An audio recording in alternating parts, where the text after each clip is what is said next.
Labdien, cienījamie konferences dalībnieki, valodnieki. Man ir tas grūtākais uzdevums uzreiz pēc pusdienām runāt par tēmām, kas man pašam nav tādas dzimtās tēmas. Teiksim, es neesmu pats valodnieks, esmu beidzis informācijas un komunikāciju tehnoloģiju fakultāti un mācījies faktiski par šīm lietām visai pastarpināti. Bet šodien, kā jau sākuma uzrunās jūs dzirdējāt, valoda ir ļoti liela sastāvdaļa no mūsu pašu kultūras mantojuma. Un, ja mēs runājam par valodu, mēs nevaram runāt tikai par valodu, jārunā arī par kultūru un otrādi. Un šajā aspektā es gribētu šodien mazliet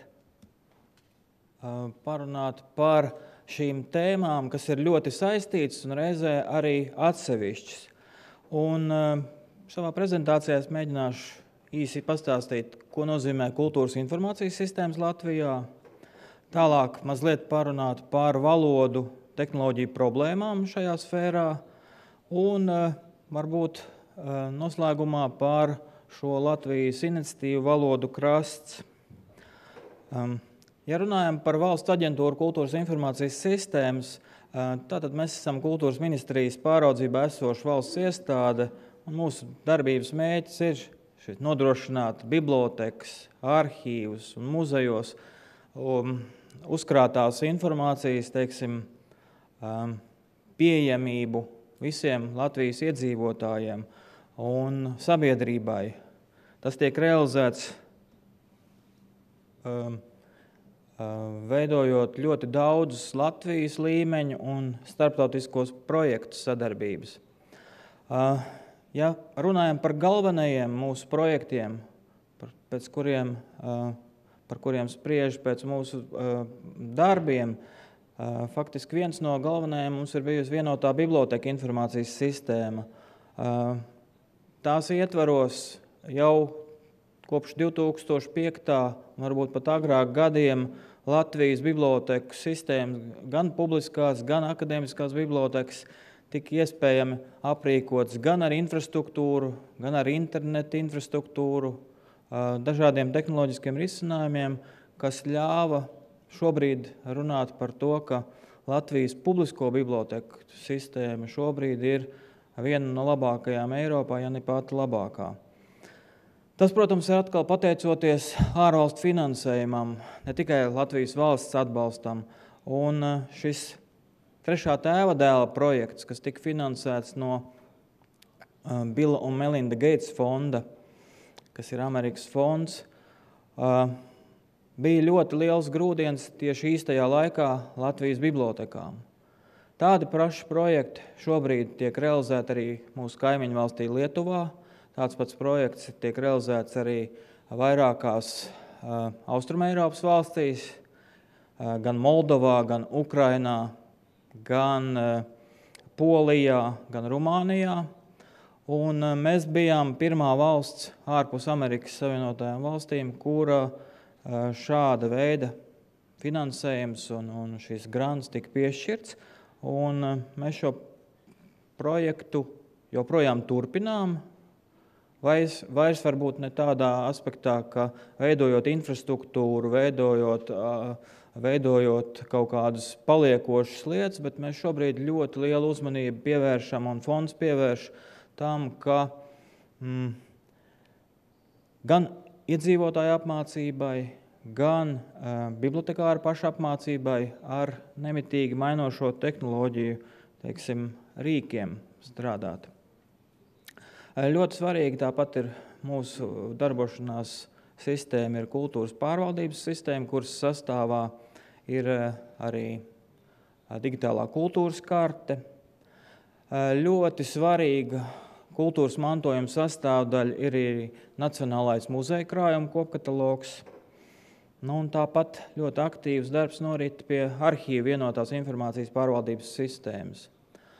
Papildus Latvijas projektiem, kur tiek finansēti, protams, no Eiropas Savienības fondu līdzekļiem, Ļoti svarīgi projekti ir tā saucamie pārobežu projekti, un šobrīd sadarbībā ar Sanktpēterburgu, Tartu un Rīgu mēs strādājam arī pie pārobežu e-arhīva projekta, kur rezultātā mums beidzot izdosies varbūt apvienot tos datus, kas glabājās katrā no šīm valstīm atsevišķi vienā vienotā sērijā, lai internetā tas būtu pieejams visiem interesantiem. Kāda te ir tā projekta sinerģija? Mēs redzējām, ka šobrīd, ja runājam par kultūras mantojuma informācijas sistēmām, tā ir ļoti svarīga lieta, ir vienot un sabalansēt attīstīta infrastruktūra.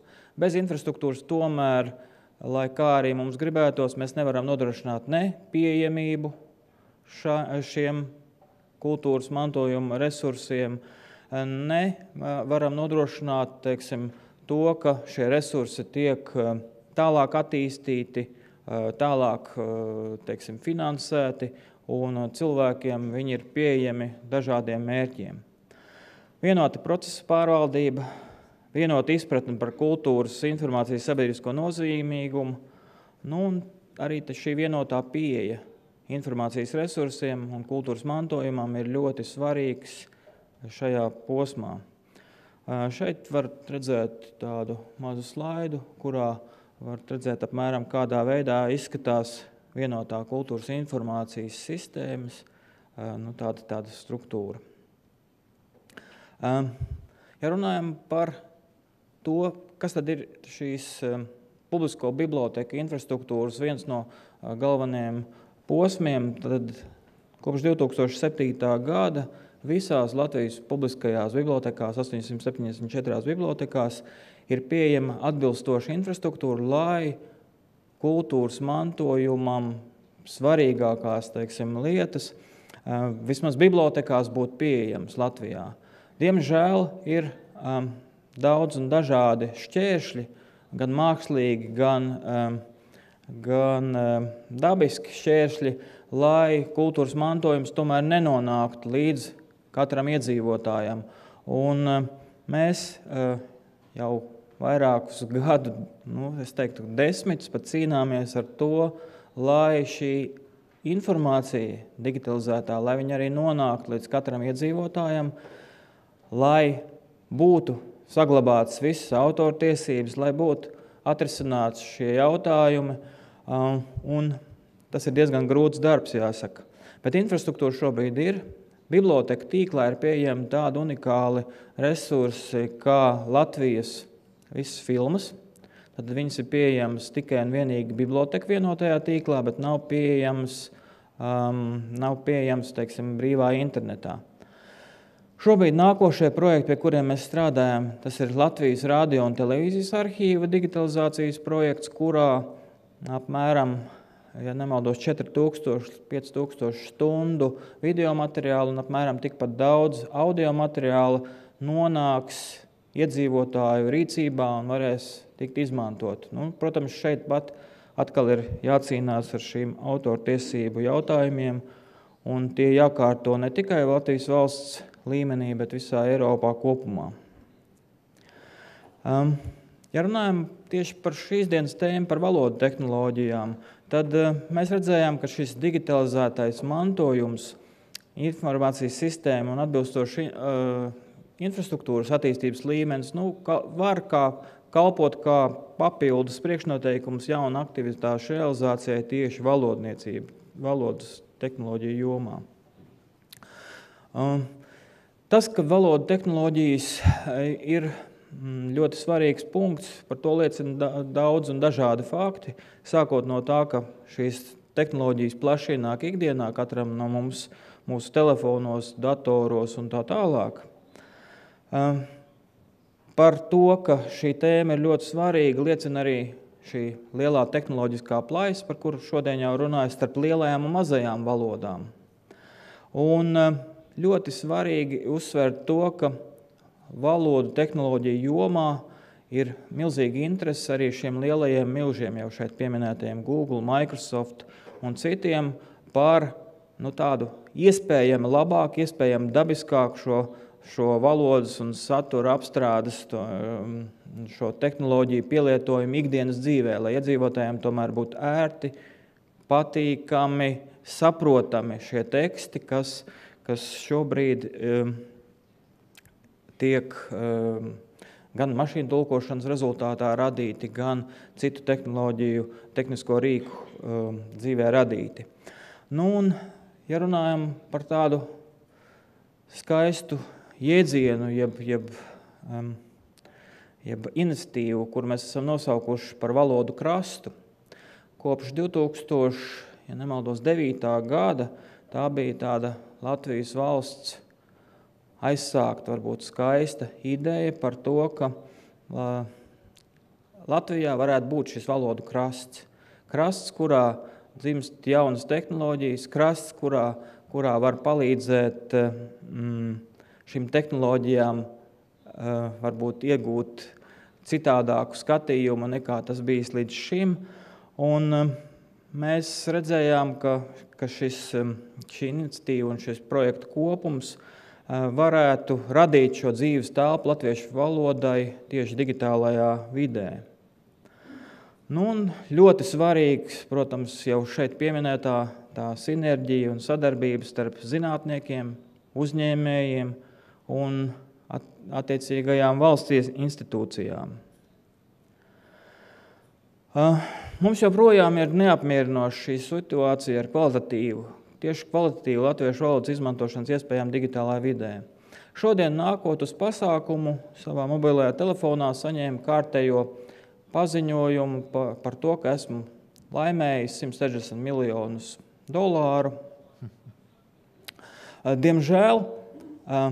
Diemžēl no šī tulkojuma, kas jau šobrīd šīs vēstules tiek izsūtītas jau izmantojot mašīnu tulkošanas, priekšrocības, Latvijā mēs viņus saņemam latviešu valodā jau, bet tas tulkojuma kvalitāte ir diezgan šausmīga. Praktiski es nevarēju saprast, vai tiešām es esmu laimējis tos 160 miljonus un kas man īsti būtu jādara, vai arī šie 160 miljoni ir kāds joks. Tas, kādā veidā šī vēstule atnāk līdz katram no mums, es varu pārliecināts, ka katrs no jums kādu no šādu veidu vēstulēm saņem, rāda, acīm redzot, arī to virzienu, kurā attīstīsies valodu tehnoloģijas, jo šiem krāpniekiem, kuri bijuši visā pasaulē un turpinās šajā digitālajā vidē dzīvot, un varbūt mazie krāpnieki un netik lielie, varbūt šie surogātu pastu sūtītāji,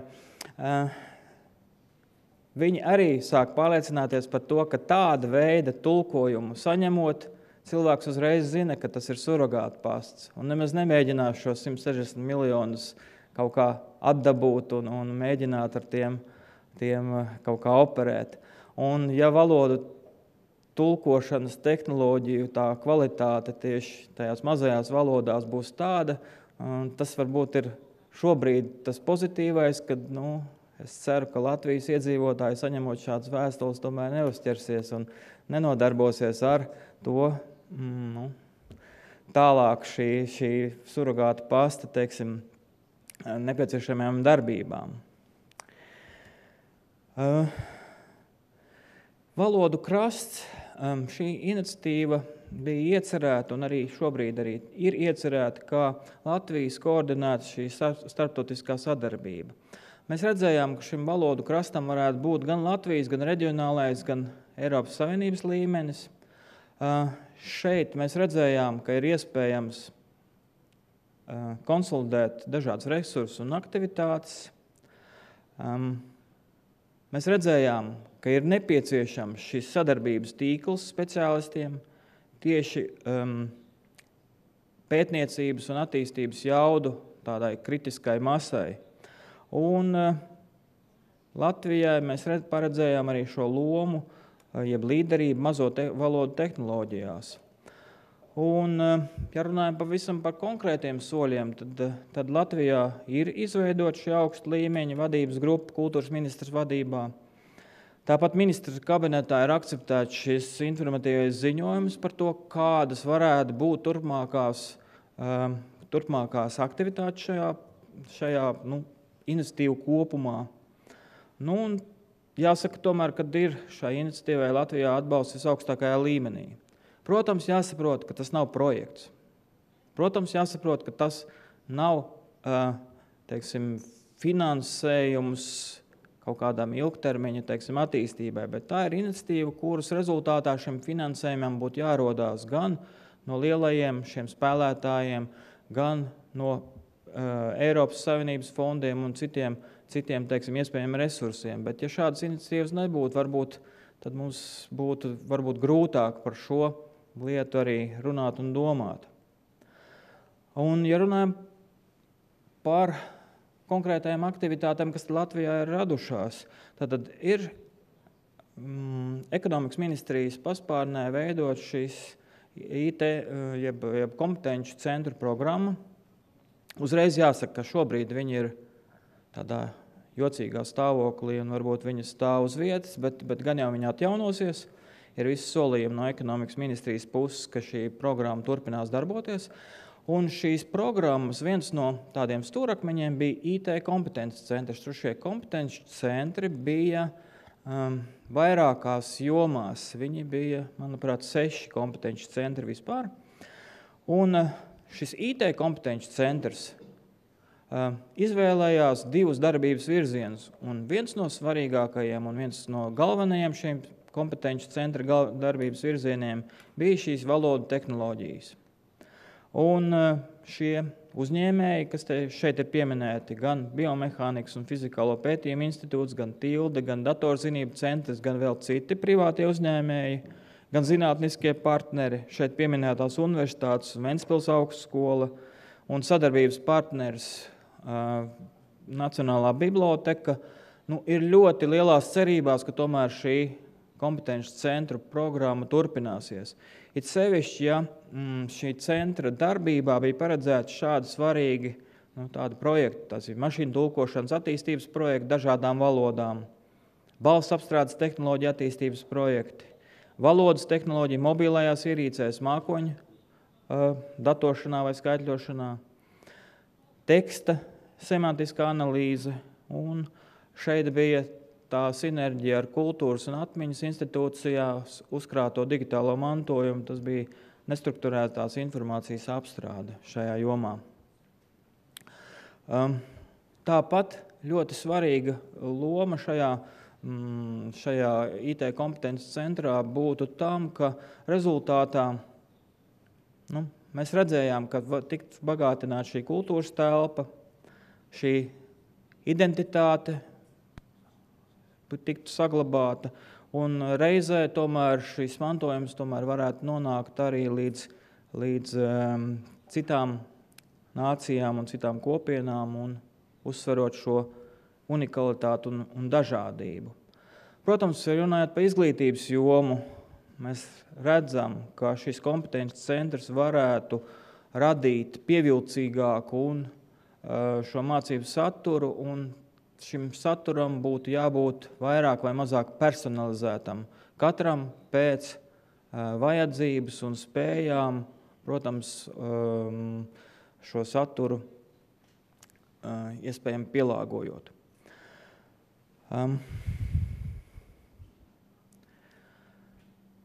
Šis informācijas un komunikāciju tehnoloģiju kompetences centrs vēl varētu radīt, protams, arī šos rīkus un šādas tehnoloģijas, kas varētu dot tomēr ieguldījumu šajā Latvijas ekonomikā. Un par to, ka Latvija varētu izveidoties par vienu no Eiropas vadošajiem centriem inovatīvu mācību un valodu tehnoloģiju integrācijā, par to arī mums šaubas šobrīd nerodās. Vēl viena paralēla aktivitāte, kas ir iniciatīvas valodu krasta ietvaros, ir šis Eiropas rekonstrukcijas un attīstības fonda finansētais daudzvalodu korpusu un mašīnu tulkošanas infrastruktūras izveides e-pakalpojumu pieejamības nodrošināšanai projekts, kurš šobrīd beidzot ir izgājis tās stadijas, ka Viņa koncepcija ir atbalstīta ministra kabinetā. Šobrīd projekta pieteikums ir iesniegts Reģionālās attīstības ministrijā izvērtēšanai. Visdrīzāk rezultāts par šī projekta iesnieguma, akceptēšanu varētu būt gaidāms oktobra mēnesī. Un mazliet par šo projektu sīkāk. Tie mērķi ir nodrošināt latviešu valodas ilgtspēju un attīstību informācijas sabiedrībā, iekļauties šajā Eiropas Savienības daudzvalodu pakalpojumu attīstībā.